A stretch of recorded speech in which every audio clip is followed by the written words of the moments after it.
kulanti wanaagsan daawadayaal waa xulka wararka kuna soo dhawaada wararkii ugu dambeeyay qodobada wararkeena waxaa kamid ah wararkii ugu dambeeyay dagaal lagu riiqmay oo dhaliyay qasaarihii ugu badnaa oo maanta ka dhacay duleedka magaalada Baydhabo iyo xogta taliyaal sarsare oo lagu dilay dagaalkaasi ka dhacay duleedka magaalada Baydhabo hadaba faafahinadii ugu dambeeyay yaa iskala mas'uuliyadda saraakiisha la laayay ciidamadii koonfur galbeed ee ka amar qaadanayay madaxweynihii hore ee koonfur galbeed oo soo weeraray magaalada iyo xogta sabab la yaab leh oo kooxda shabaab ay u sheegatay dilka saraakiisha sarsare ee lagu dilay duleedka magaalada Baydhabo magacyadooda xaaladda ciidan ee duleedka magaalada Baydhabo ka taagan banaanbaxyada galabnimadii maanta ka dhacay magaalada faafahin ayaan idinkaga heenaa xaaladda magaalada Baydhabo sidoo kale waxaan idinkaga heenaa wararkii ugu dambeeyay natiijada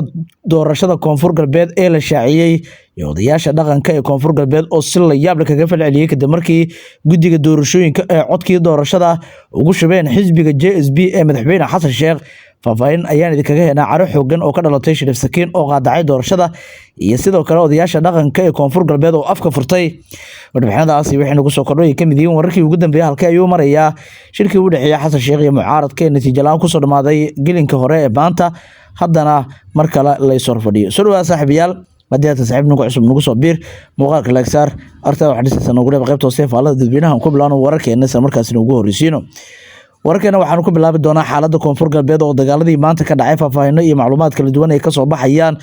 wararka naga soo gaaraya gobolka Baay ayaa sheegaya in maanta dagaalo culus oo ka dhacay duleedka magaalada Baydhabo xarunta ku meelgaarka maamulka koonfur galbeed Soomaaliya in halkaasi lagu dilay saraakiil sarsare oo ka tirsan militariga Soomaaliya hadaba wararka ayaa waxay sheegayaan in dagaalkan lagu dilay saraakiil sarsare oo ka tirsan ciidanka militariga gaar ahaan kusimaha taliyaha qaybta 6aad gaashaanle sare Yunis Aadan iyo taliyihii guutada 8aad qaybta 6aad ee xoogga dalka Cali Cadow sidoo kale waxaa jira qasaare kala duwan oo gaaray ciidanka iyo gaadiid lagu gubay dagaalka maadaama uu cuslaa siday noo sheegeen dadka deegaanka hadaba dagaalkan ayaa yimaaday ka gadaal markii ciidamada cadwa madaxweynihii hore ee koonfur galbeed ay weerar arbushaad ay ku soo qaadeen magaalada Baydhabo ciidanka militariguna ay ka falceliyeen markii ay jabiyeen iyaga oo dib u soo laabanayo in ay dhaxda u galeen maleeshiyaad ka tirsan kooxda al-shabaab oo halkaasi ku xasuuqay ciidankii qaranka hadaba saraakiil ka tirsan dowladda dhexe ee Soomaaliya ayaa ka taxsiyeeyay geerida labada sargaal waxaana wali soconayo howlgallo ay wadaan ciidanka xoogga dalka Soomaaliya xaaladda ayaa wali mid kacsan iyadoo dhaqaaqay ciidan laga dareemayo banaanka magaalada Baydhabo ay gaareen ciidamo kale oo gurmad ah ma jiro wax faahfaahin oo dowladda Soomaaliya ka bixisay dagaalkan marka laga reebo qoraal tacsiya oo loo diray saraakiisha la dilay dagaalkan ayaa ku soo aadayay iyadoo magaalada Baydhabo lagu qabtay doorashooyinka suuqsadkan ee koonfur galbeed oo lagu soo doortay golaha wakiilada iyo kuwa deegaanka oo sida maanta uu shaaciyay guddiga doorashooyinka ay inta ugu badan 51% uu ku guuleystay xisbiga JSB ee madaxweyne Xasan Sheekh iyo sidoo kale xisbiga Shariif Sakiin oo 14% ka helay codadkii la dhiibtay xisbiyada kale ee tartamaya ayaa codad hoose helay arintan waxay abuurtay caro xoog leh waxgaradka koonfur galbeed ayaa durba fariin soo saaray waxaana ay dalbanayaan in doorashada la joojiyo hadaba codadkooda qaybta dambe ayaan rabaa inaan idin kula wadaago aan eegno wararka kale kuwada ugu waaweyn ee hadda taagan shirkii u dhaxeeyay madaxweyne Xasan Sheekh Maxamuud iyo xubnaha mucaaradka ee maanta natiijo la'aanta ku soo dhamaaday ayaa caawa waji cusub galay iyadoo madaxweyne Xasan Sheekh Maxamuud uu wada tashiyo uu la soo qaatay saaxiibadiisa siyaasadda caawa waxa ku eeg madaxweynaha madaxweyne Xasan Sheekh maalinta birita oo 15 bisha May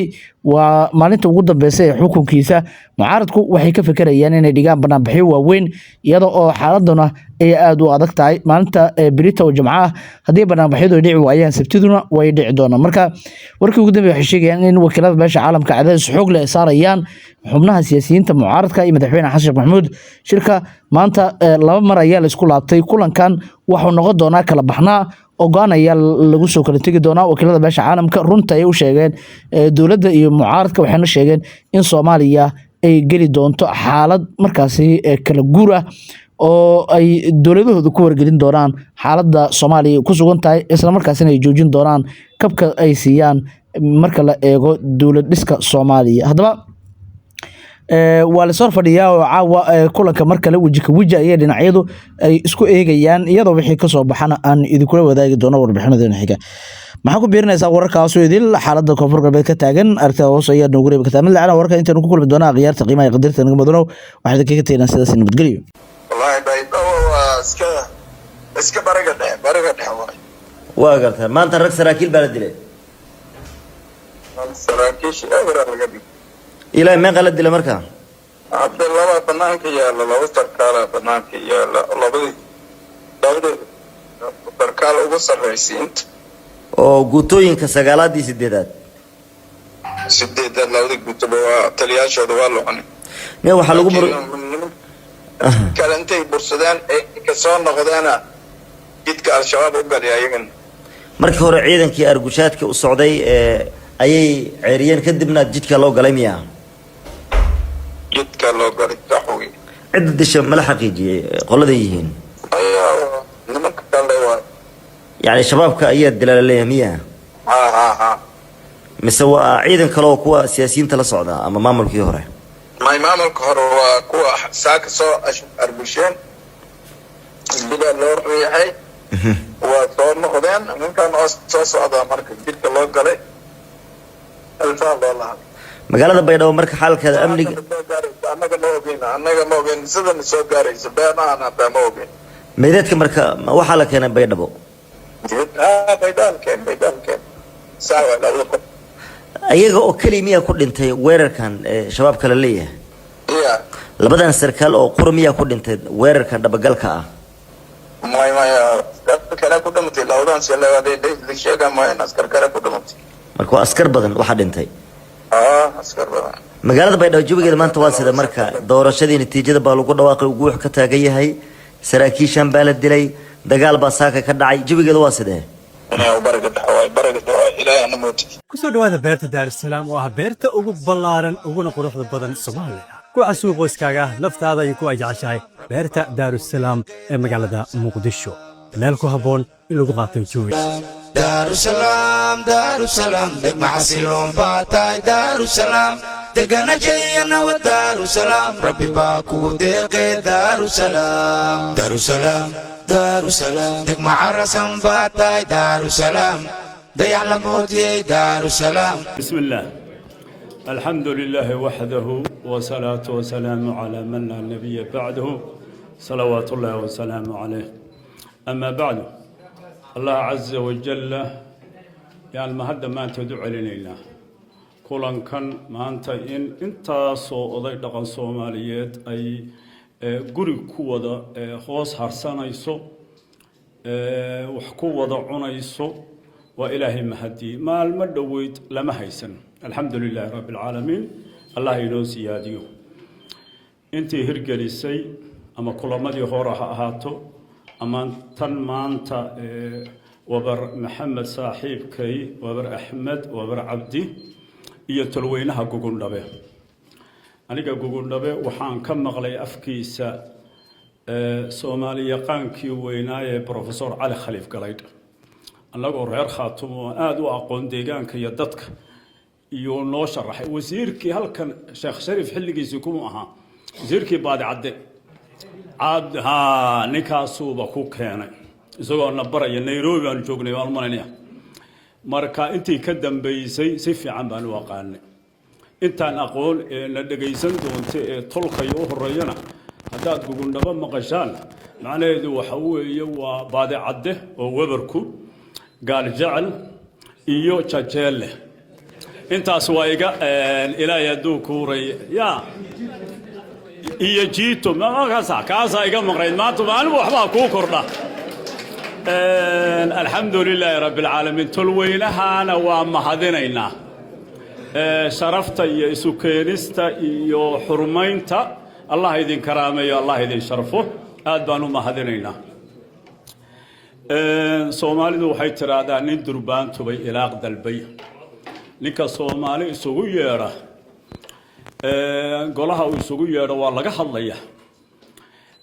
ama isaga halala hadlo ama danta taalaha laga hadle ilaa yadu ku roon yahay xaaladaynu maanta ku sugannahayna waa aragnaa shirarkii shalay iyo maanta socday inay natiijo la'aan yihiin waynu ognahay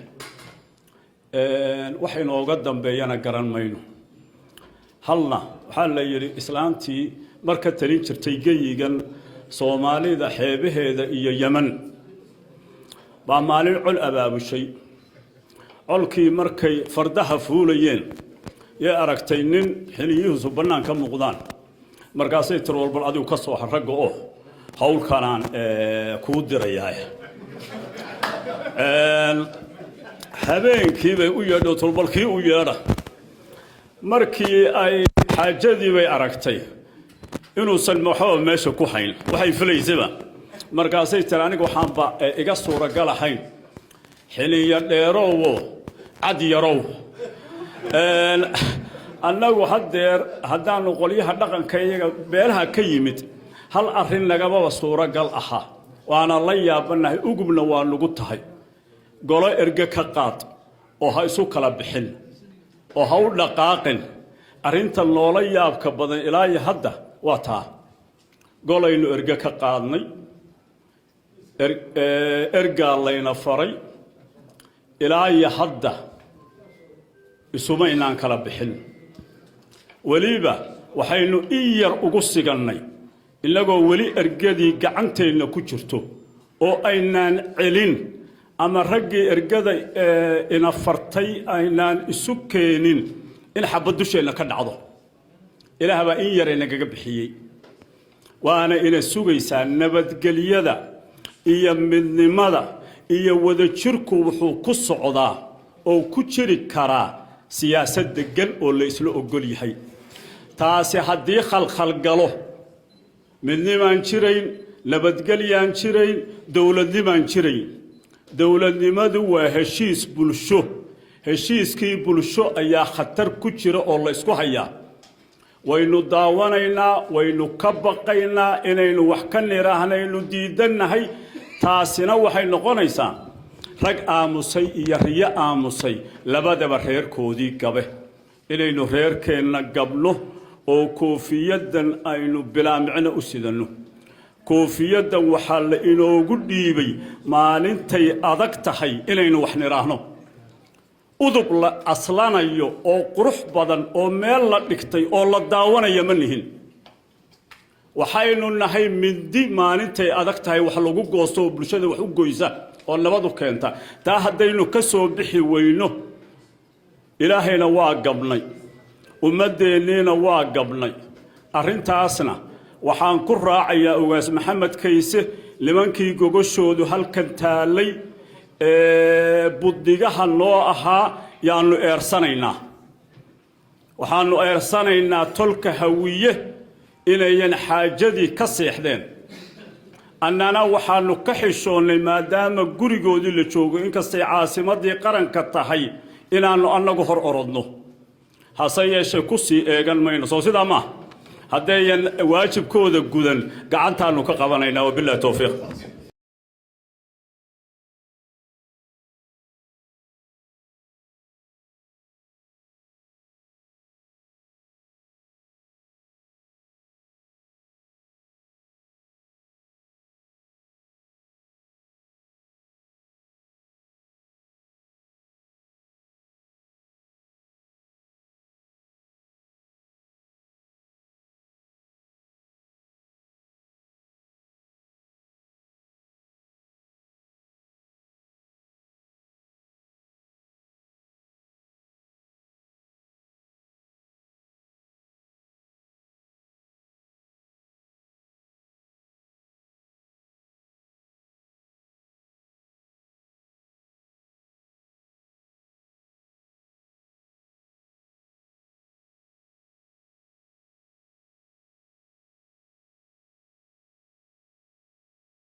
waxa odayaasha codsadayaan oo leeyahay golahaas deegaanka dib hala dhigo totaliba dib hala dhigo hal roojiyo hubka dhaqanka koonfur galbeed may kana naqaayana cadaalad may kana naqaayana cadaalad gudoomiyaha guddiga iyonay guddigiisba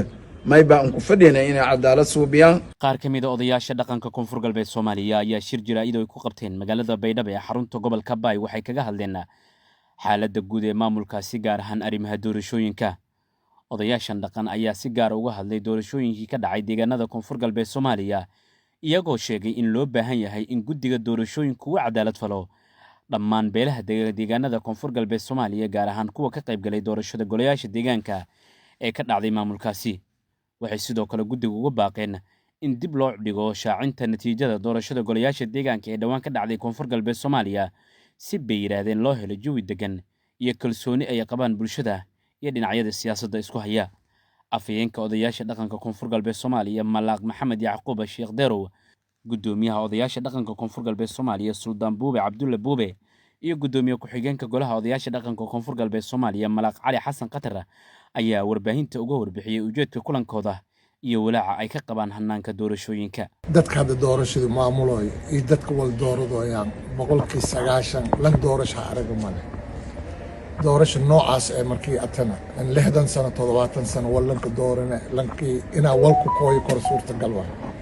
dadkii 100 sano is dooradayaan baa qaladaad ku dhiyay madiidaan ina qalad dhiyo madiidaan in wal oo wal halaawo madiidaan wadanka oo sida ay haddana